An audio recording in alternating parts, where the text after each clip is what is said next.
कल राज्यसभा में बजट पर बात करते हुए वित्त मंत्री निर्मला सीतारमण जी ने मेरे बयान को लेकर काफी कटाक्ष किया और ये भी कहा कि मैंने हाउस को मिसलीड करने की कोशिश करी।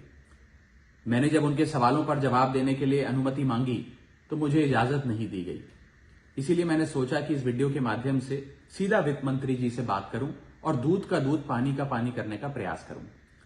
सबसे पहले तो मैंने अपने दिए गए भाषण में जो यूनियन बजट 2025-26 पर मैंने बात रखी उसमें कई मुद्दे उठाए थे, जैसे कि रेल यात्रियों से जुड़े संबंधी समस्याएं, जैसे कि मिडिल क्लास के फाइनेंशियल चैलेंजेस, जैसे कि डोनाल्ड ट्रंप एडमिनिस्ट्रेशन द्वारा लगाए जा रहे ड्यूटीज एंड टैरिफ्स और गिरते हुए रुपए की बात रखी। इन विषयों पर वित्त मंत्री जी ने कोई जवाब नहीं दिया, लेकिन हां, मेरे द्वारा समझाए गए इनकम टैक्स रिबेट के एक उदाहरण को लेकर उन्होंने कई सारे बयान दे डाले।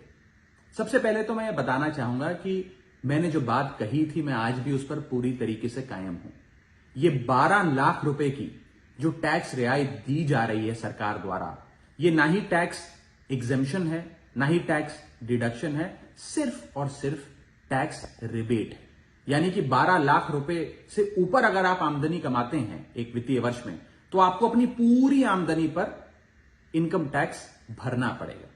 मेरे इस कॉन्सेप्ट को समझाने के लिए दिए गए उदाहरण को वित्त मंत्री जी ने टेक्निकली उसे उलझाने का प्रयास किया, उसमें मार्जिनल टैक्स रिलीफ का कॉन्सेप्ट जोड़कर यह सिद्ध करने की कोशिश करी कि मेरा उदाहरण गलत था। मैं आपसे वित्त मंत्री जी सीधे तौर पर पूछना चाहता हूं, क्या यह सत्य नहीं है कि अगर कोई व्यक्ति 12 लाख से ऊपर इनकम कमाएगा तो उसको अपनी पूरी इनकम पर टैक्स भरना पड़ेगा? चलिए, मार्जिनल टैक्स रिलीफ 1275 तक आप दे रही हैं। आप मुझे यह बताइए कि अगर एक व्यक्ति 13 लाख रुपए 13 लाख रुपीज एक वित्तीय वर्ष में कमाता है तो उसे अपने पूरे 13 लाख की आमदनी पर अपने स्लैब अनुसार इनकम टैक्स देना पड़ेगा कि नहीं देना पड़ेगा? या 13 लाख माइनस 12 लाख की टैक्स रिबेट 1 लाख पर देना पड़ेगा? सही जवाब है कि उसे पूरे 13 के 13 पर इनकम टैक्स भरना पड़ेगा।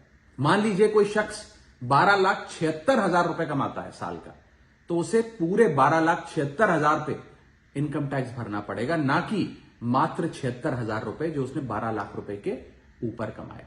ये टैक्स रिबेट का कॉन्सेप्ट समझाने के लिए मैंने एक उदाहरण दिया था और मैं आज भी उस पर कायम हूं कि 12 लाख रुपए से यदि 1 रुपया भी आप फालतू कमाते हैं तो आपको अपनी पूरी इनकम पर इनकम टैक्स देना पड़ेगा। उसको मेरे उस बयान को लेकर वित्त मंत्री जी ने मुझ पर काफी व्यक्तिगत हमले भी किए, मेरे बारे में व्यक्तिगत टिप्पणियां करी।